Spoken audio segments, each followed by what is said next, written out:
really grateful all of you made the time to do this, so thank you. My name is Ashley. Wonderful to have you guys here today. I'm going to be leading you guys on your tour of our exhibit today. First things first, I just want to say thank you guys so much for coming. It's a real pleasure to be able to, teach this story, especially I know you guys have a much more personal connection to this than most of the groups I get through here. So I'm really excited to be leading you guys through here today.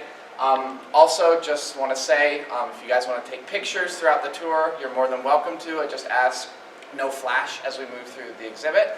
And finally, just a reminder that I'm not expecting any problems, but this is a memorial as well as a museum. This is a memorial to all those who lost their lives in the Holocaust, so I do ask we are respectful as we move through this space.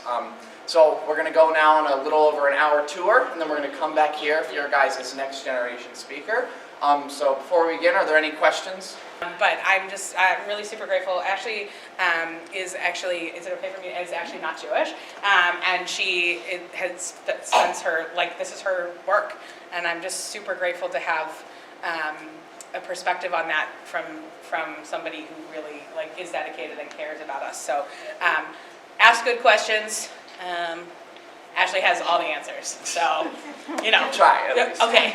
An eternal flame burns beside two walls, detailing the number of murders by country and concentration camp. And a sobering final count sums up the devastation and horror perpetrated by the Nazi Party. Finally, it was industrial, and that the Nazis were utilizing all new aspects of this modern industrial society and turning them towards the murder of as many Jews as they could.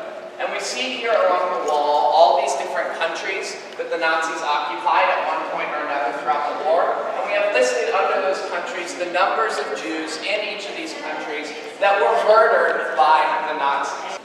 30-ish of us here right now. So all of you guys can fit on there, right? What about everyone getting on there again? And then everyone getting on there again. And then again. And then one more time. That's how many people can fit in this space. Over 150 people will be crammed into this. One of these pictures was taken in 1944 at the railroad station in the Lodz ghetto. The photograph displays a cattle car and a group of people standing around it. Arrival at Auschwitz, the selection of those slated for immediate death and of the few who were destined to be slave laborers, the confiscation of their property, and the preparation for the physical annihilation of a transport of Jewish people.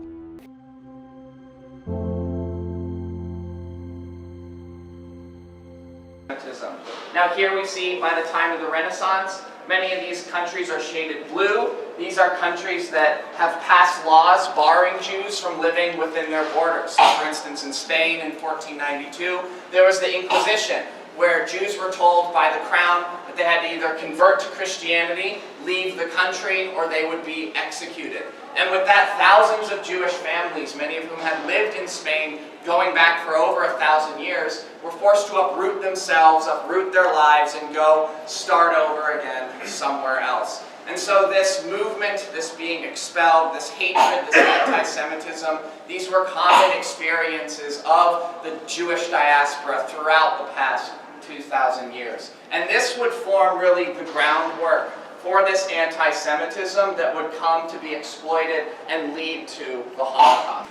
Now in this room we have a lot of artifacts about Jewish culture, Jewish religion, and Jewish life in Europe throughout the last 2,000 years, especially the last 500 or so. I want to talk briefly first about this collage right here along the wall. Good boy. All these people here along this collage are Jewish. And what do you guys notice about all this? Racialization of the Jews, this idea that they are a singular race, was something that came up with by anti-Semites to facilitate their oppression, but it has no basis in reality. Jews are united instead by their religion, by their culture, by their traditions, not by any singular racial or ethnic group. And we see here all these Semites to justify to them why they didn't have to love their neighbor, why they didn't have to turn the other cheek if that neighbor was Jewish, and in fact justified their hating them and killing them.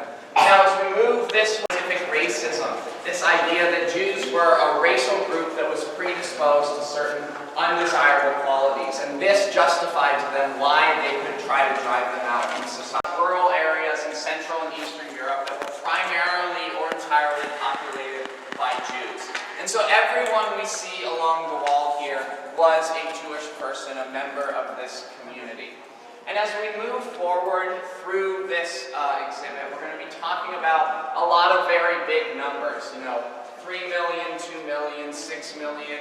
And I don't want you guys to lose sight of what those numbers actually mean. When we're talking about these people, the people that are being murdered, these are the faces that I want you guys keeping in mind. Family groups here, young adults, old men and women, even children and babies. These people, these were the individual human beings who we're talking about when we talk about the Holocaust. Now, the shtetl of David Horodok was conquered by the Nazis during their invasion of the Soviet Union.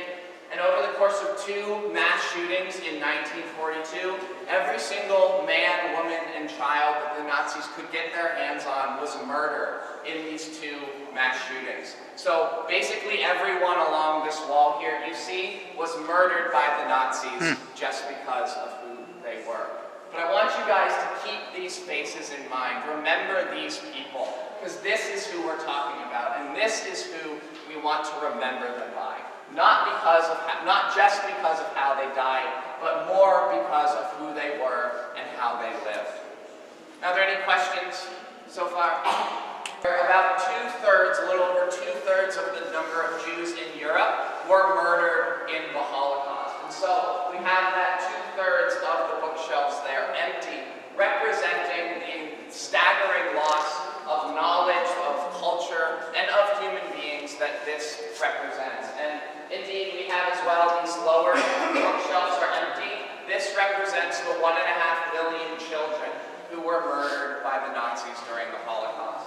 And so this is just sort of a very striking way of representing the scale of this loss, really what this looks like. And so now we're going to head on over here to sort of start this timeline moving forward to talk about this. This is right in the aftermath of the First World War, where Germany in general, or Europe in general, and Germany in particular, was faced with a series of crises. Political crises, economic ones, social crises. You guys want to move on forward? Come on in here.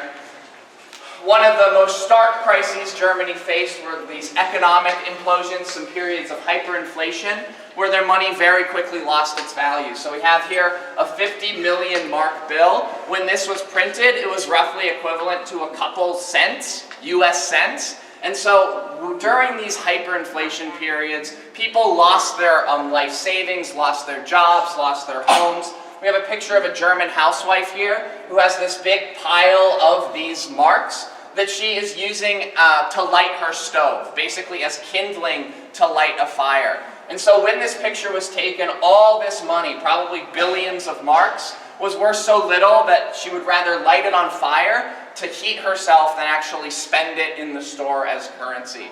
And so during these crises, regular Germans began looking for explanations why it seemed their lives, their worlds were falling apart.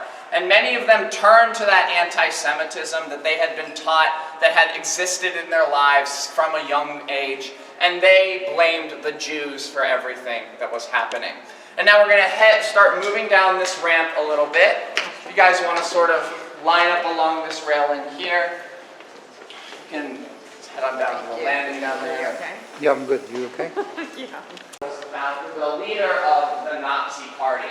Now, the Nazi Party was a far-right war. So these were veterans of the war, people who had fought and bled for their country. And they could not accept that they had lost the war. And so they turned to a myth known as the stab in the back myth, which claimed that the German army was not actually defeated, but had in fact been stabbed in the back by this global Jewish conspiracy which had taken over the country, surrendered to the Allies, and sort of betrayed the German army. Now, we know this is just a conspiracy theory. For one, the German army was conclusively defeated in the field. There was no sort of takeover of the government, anything like that. There is no global Jewish conspiracy. But this justified to these patriotic Germans why they could blame someone else, someone they deemed outside the nation, for everything that was going wrong. Now we have here a copy of Mein Kampf. This is Adolf Hitler's memoir. It's sort of in these pages he details this conspiracy theory of this global Jewish conspiracy of the stab in the back. He also details his racist worldview, where Hitler and the Nazis were white supremacists. They believed white Germans, who they called Aryans, were the most superior people on earth. And they claimed their sort of goal was, they claimed when they took power, they were going to drive the Jews out of Germany, who they claimed were the only reason that Germany wasn't already sort of the master race. So they claimed they were going to drive the Jews out and then go out and conquer and subjugate all other races, putting themselves at last in control as the most superior race on earth. But at this point, when this book was published, the Nazis were still just a fringe political party. They did not have much of any control. And so they put up posters in the streets. They fought with their political enemies in the streets as well. But all of this, over the course of the 1920s and 30s, gradually began bringing more and more people into their orbit. The more they repeated this myth, the more people began to believe it. And by 1933, they had wanted to do the same thing, but segregating Jews from non-Jews. And so this started right in 1933 by firing all Jews from working for the government, barring them from working as certain jobs, like as doctors or as lawyers or as professors. In 1935, with the Nuremberg race laws, Jews lost their citizenship. So they were no longer citizens of Germany. And as well, they were no longer allowed to marry or have relationships with non-Jewish Germans. These as well were accompanied by local restrictions, which were things like curfews. So Jews were not allowed to go out past a certain time at night, not allowing them to use public transportation, even restrictions like not allowing them to use the same sidewalk as a member of the Nazi Party. And all these restrictions served to isolate Jews within Germany, make them more vulnerable to later Nazi attacks, and at the same time to try to drive Jews to emigrate out of the country. And over the course of these 6 or so years, about 2/3 of the Jews of Germany did end up emigrating, leaving the country. The voyage of the MS St. Louis. Now, the MS St. Louis was a ship that was carrying Jewish refugees trying to escape from Germany, and this was in 1939. The MS St. Louis set sail on May 13, 1939, from Hamburg, Germany to Cuba, with 937 passengers aboard, most of them Jewish refugees trying to escape Germany. Once in Havana, only 22 Jews were allowed to disembark. The United States and Canada prohibited the liner from docking, forcing the captain to negotiate with European countries to accept the passengers. After weeks in limbo, England, France, Belgium, and the Netherlands agreed to take the refugees. Of the 907 Jews who went back to Europe, 254 of them were eventually murdered during the Holocaust. About 300 would end up being murdered by the Nazis, all because the United States officially rejected these refugees. And this anti-Semitism preventing emigration was the final thing that really kept these people here, kept these people from escaping, because many of these other countries did not want to accept Jews as well. Now over here, we sort of stepped by it, but this event here is a really important turning point in this whole process we're talking about here. Prior to this event, these attacks on Jews have been rhetorical attacks in the media and not doing anything to stop it. And even though this may seem to some people as not having responsibility here, we see these people as having some responsibility for what was to come. Because they saw this happening. They saw this inhumane thing occurring, and instead of standing up and trying to do something about it, they made that choice, that active choice, to stand by and allow it to continue.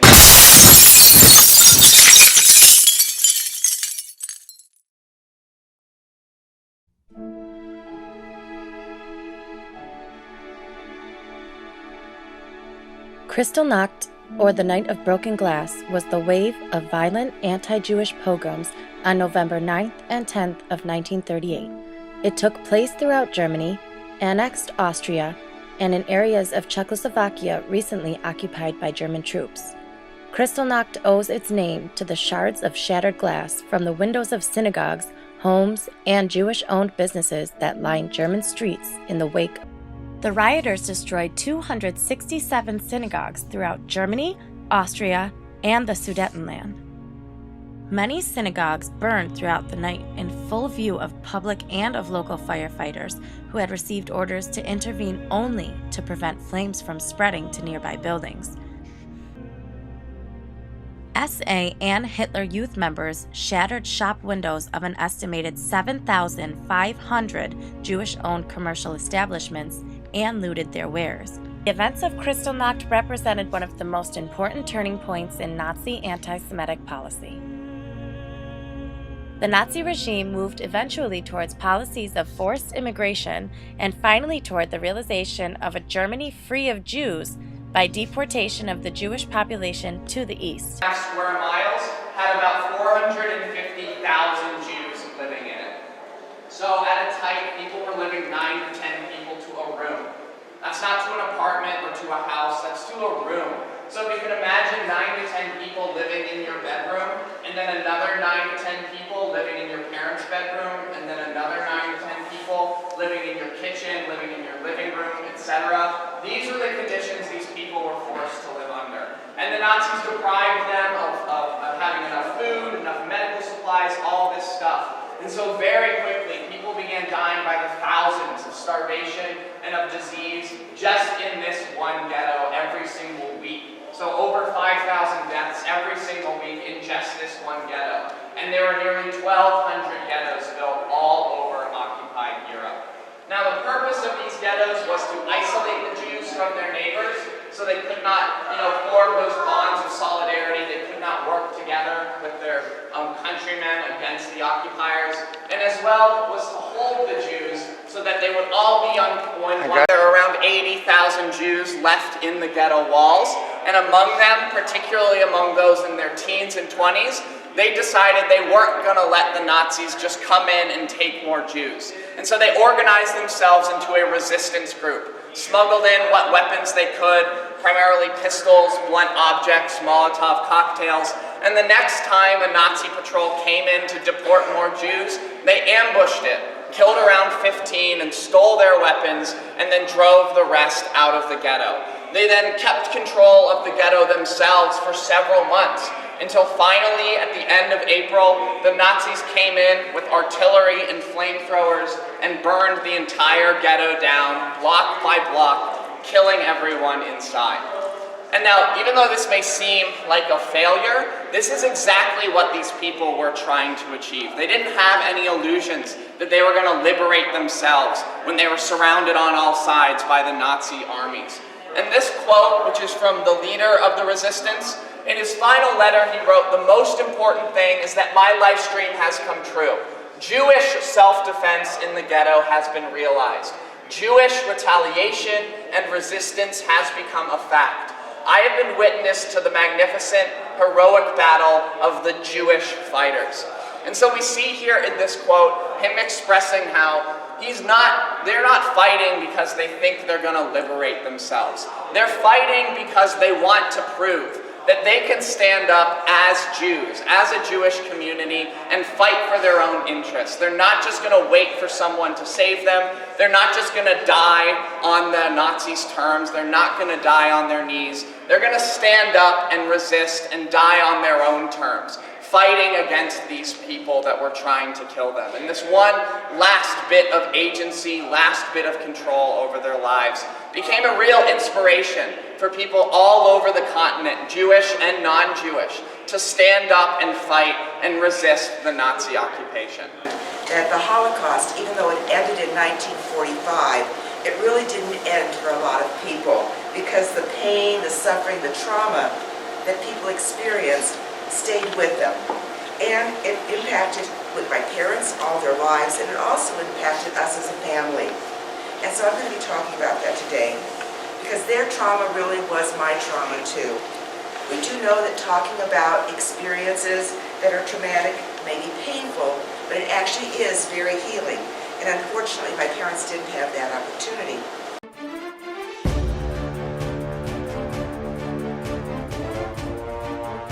We go to a skin doctor who found out that we went to a concentration camp. You're kidding. And you know, he is a man from, his parents came from Romania, right? He noticed that Irving has a number on his arm. He said to me, I hope you put it down on paper. I said, no. You mean to tell me you're going to leave this world someday and you're not going to have a journal, putting down everything that you can remember and giving it to your children for posterity? Many times I want to That write wouldn't a be right. He says, you better start writing. Believe me, What they'll we throw went out through plenty things. was so painful. They're talking about. But you did. I And have the it on writing the is- tape. Yeah. I But had Sally, it might have broken your heart. I'm sure it did to tell the story. it's very but wait, important. but wait, can I say? But it was very important for my daughter to hear that. She was so impressed with it. She told me, I didn't even know that my grandfather died from tuberculosis. My daughter told me Can I that. tell you a story? A long time ago, I got a call from the children mother in California. It was my grandson. Mm-hmm. And he said, Grandma, do you have a few minutes? And I said, sure, I always have time for you. What's up? And he said, Grandma, I have to make a paper about someone in my family who had a very unusual life. And I felt that you are the one. Could you answer a few questions for me and I'll take notes? He asked me several questions. Well, what can I tell you? Here on the paper, I never knew how from the notes and from what I told him, one day I get a letter from Karen, and she's sending me his paper. The composition. This is the most unusual story. I have it at home. Jenny, it started when we left Danzig. Yes, And Susan, Sally I understand started from it. that point I up to the understand point it. that she came to USA. I understand Yeah. it. Uncle Irving, yeah, he told me that he met you in the train, right? After the liberation. Can I ask you a question? Really, this is what I would like to know. How did it happen that you and Esther and Sally stayed together? Yeah, that was a miracle. Believe me, that was a miracle. That was a miracle. And Sally was so sick. Remember what I told She you? had scarlet fever. And you know what they did in camp if you were sick? You know when they shoot horses? Yeah. That's what they did with people that got sick. And what happened, do you remember, when we got together in this big barn and the Germans came with the guns and the horses and the big dogs? Denise. And Yeah. using It's not Stop it now. interested for you. Go ahead. For nobody Go else. ahead. 1 minute. Go ahead. Uncle Martin, that's not true either. Why do you say You know, that? we have here people what they come and talk about the Holocaust. You don't have 10 people coming and listening. You see, people what they went through, nobody wants to listen.